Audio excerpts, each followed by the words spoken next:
Goeiedag almal, Jaco Fourie van Sierra Victor. Vandag is die 18de van die 6de maand, Junie 2024. Ons gaan aan met ons generiese noodplan uitsendings, hoofstuk 2, Vyandelike magte, deel 3. As die typiese verwagte instrumente van 'n vyandelike mag in Suid-Afrika bestudeer word, kan die volgende gevolgtrekkings of waarderings en voorspellings gemaak word. Groeperings. Die moontlike vyandelike groeperings van belang is vakbondorganisasies, hulle het die getalle en hulle het die bevel en beheerstruktuur. Ons is almal al bewus van hoe die vakbonde al met stakings die land lam gelê het.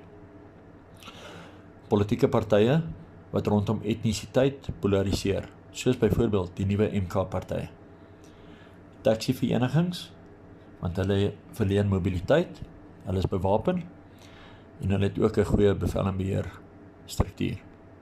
Ons het gesien in KwaZulu-Natal 2021 hoe die taxies 'n redelike groot invloed gehad het, eers met die ontstaan van die situasie en toe om dit te ontlont.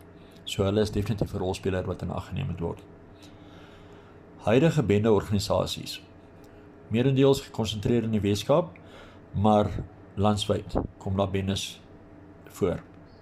Veral in Johannesburg ook. Hulle is vinnig groeiend en hulle het dominansiegebiede wat hulle eintlik half en half beheer, waar hulle wet en orde handhaaf. Reeds bestaande internasionaal geskakelde georganiseerde misdaad syndikaate of groepe. En hulle is gewoonlik in meer gegoede dele. En ons dink maar hierso aan die Nigeriërs en die Somaliërs wat in Suid-Afrika is, wat verantwoordelik is vir al die dwelm of vir baie van die dwelmhandel en mensehandel. Nou in 'n chaos situasie, hulle het slaankrag, hulle het vuurkrag en hulle beheer reeds die meeste sentrale sakekerne van die metropole. So hulle is ook 'n faktor wat in berekening gebring moet word. Tydens anargie kan hulle vuurkrag van buite af inkry in die vorm van hardeware, hulle het die geld daarvoor, hulle het die kontakte daarvoor en hulle kan dalk die geleentheid sien om hulle mark uit te brei. As ons vat dwelms is 'n ontvlugtingsmiddel en hulle kan dit sien dalk as 'n sakegeleentheid. En ook om wapens te koop en te verkoop. Die laaste van hierdie groeperings wat ek wil hê ons moet na kyk is buitelandse intelligensiedienste, wat groeperings kan befonds en stuur in 'n bepaalde rigting. Nou, ek ken ons al by Sierra Victor, ons glo nie eintlik veel aan conspiracy teorieë en daai tipe goed nie, maar ek dink ons is almal bewus daarvan, en daar is al bewyse daarvan, dat daar wel internasionale intelligensiedienste aktief in Suid-Afrika is, en dat hulle 'n invloed het op die politieke landskap hierso. As ons terug gaan na ons scenario skets toe, daar is 'n wêreldkonflik in die noordelike halfrond.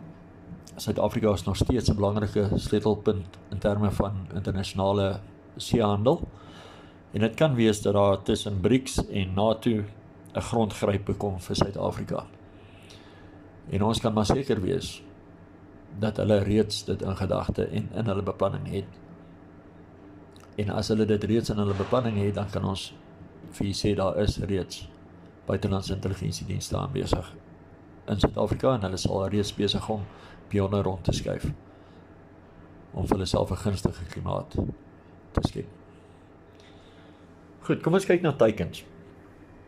Die moontlike teikens wat aangeval kan word.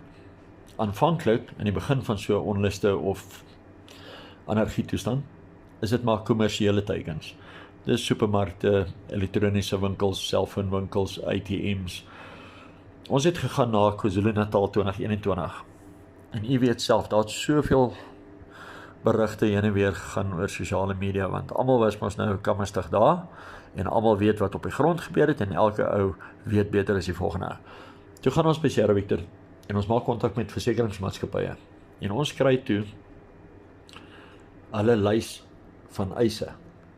Wie het almal by hulle eise ingedien, en vir hoeveel. So ons het 'n goeie idee watter tipe winkels is geteiken. Ons het dit in 'n blikstem destyds uitgestuur. Ek sal kyk of ek daai blikstem, ons het dit nog op ons rekenaar. Ons moet kyk, ons rekenaar was ons gesteel, maar ons het daarom nog van dit. So as iemand wil belangstel om te weet presies watter teikens of watter winkels geteiken is, maak gerus met enige van ons admins kontak, dan stuur ons vir julle die lys. Goed, nog 'n teiken tydens energie is 'n bevels of 'n leierselement.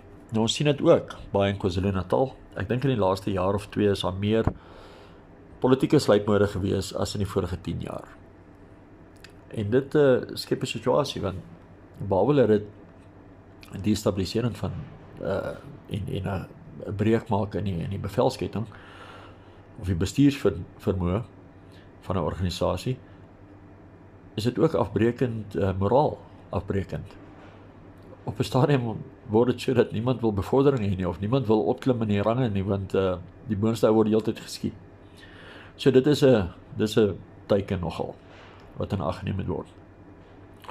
Vervoermiddele, ons weet dit almal, hoeveel keer is die trokke gebrand, Vosloorus op die N3 of waar ook al, Oos-Transvaal, trokke en voertuie word altyd geteiken. Dan, soos wat hierdie ding eskaleer, of hierdie energie eskaleer, aanvanklik steel almal selfone en TV's en seker tipe goed. En dan kom hulle agter, maar wow, hierdie dinge gaan lank aangaan, so ons begin honger raak. En dan begin voedselbronne en nasionale sleutelpunte, soos Eskom en petroleumaanlegte, dit is jou gewone brandstofdepots en jou volstasies, word dan teikens. Want almal begin dan besef, hier is 'n lang uitgerekte ding, ons moet kos by ons hou, en die ou wat kan rondry is die ou wat 'n gebied kan domineer. So, hy het brandstof af nodig. Volgende teiken op ons lys is logistieke roetes. Nou, almal weet dit, wie ook al logistiek beheer, het 'n oorhand. As jy logistieke roetes kan beheer en bestuur, dan behou jy inisiatief.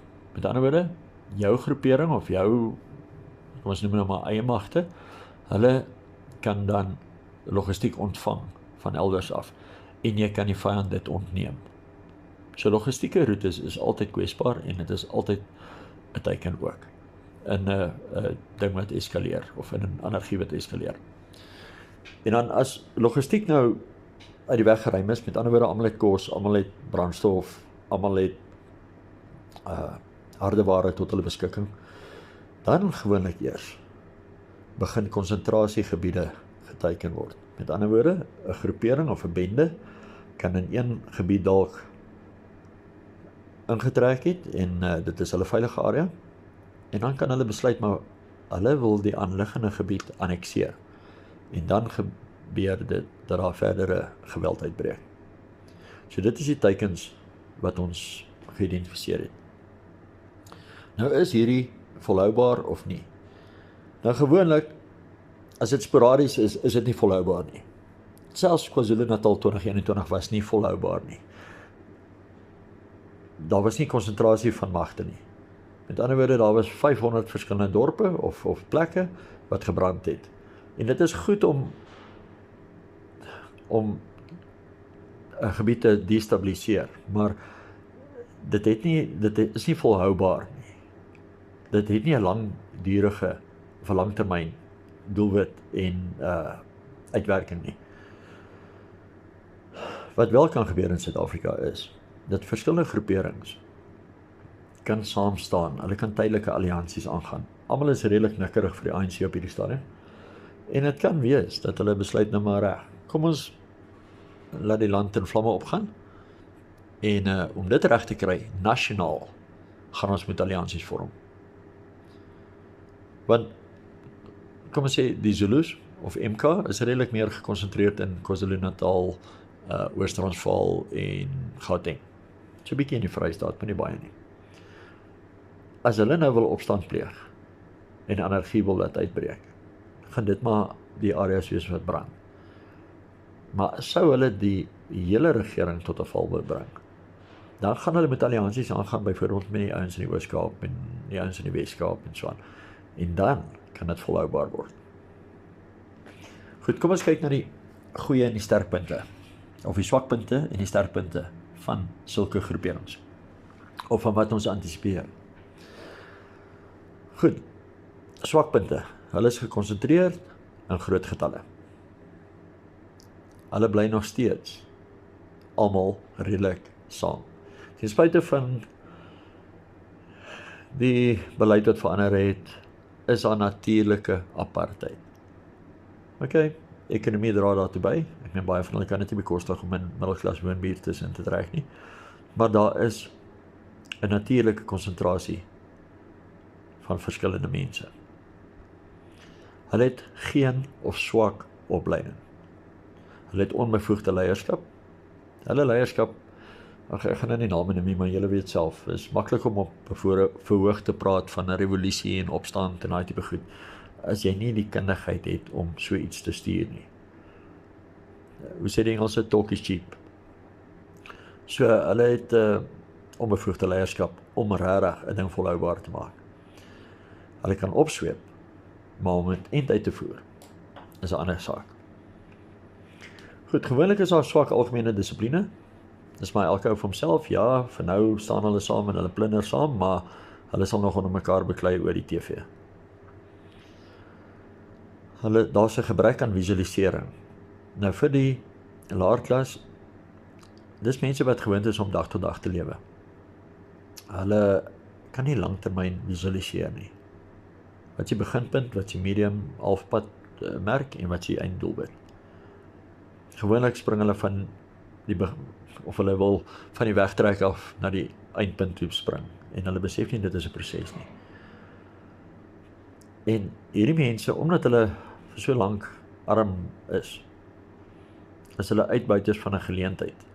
Hulle is nie doelgerig nie. Met ander woorde, hulle is mense wat op die ingewing van die oomblik 'n geleentheid sien en hulle kapitaliseer daarop.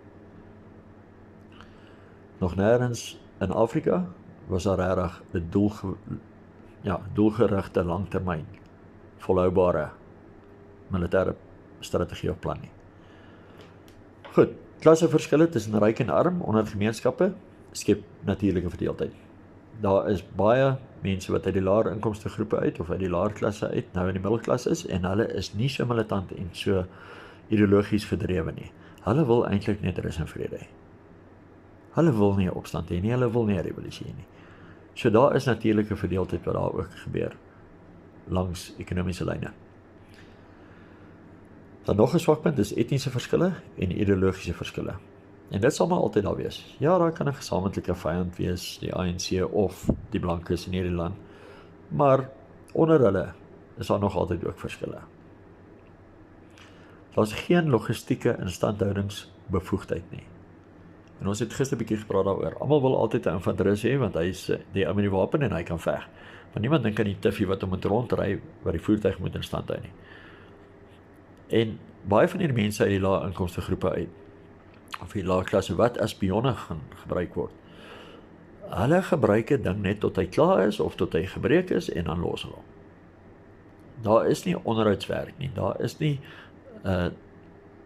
medium of langtermyn instandhouding op uitrusting nie. En dit is 'n swakpunt. Nog 'n swakpunt, hulle is maklik beïnvloed en maklik intimideerbaar. Kom ons kyk gou vinnig na die sterkpunte.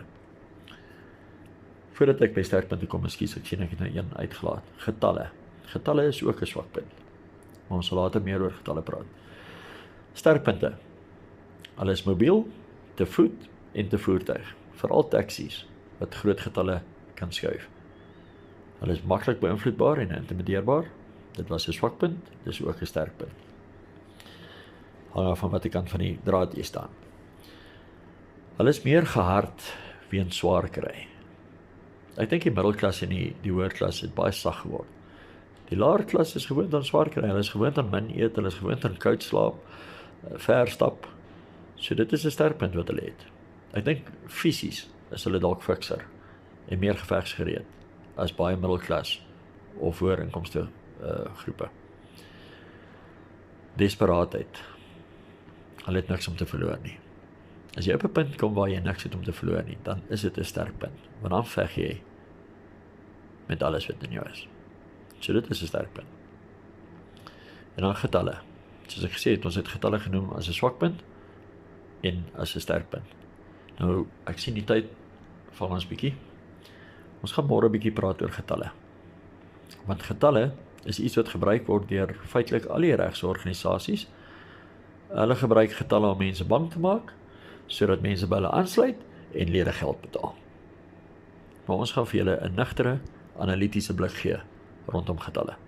Goed. Lekker aand vir almal. Die Here se genade en liefde. Jakofuri, Sierra Victor. Staan vas.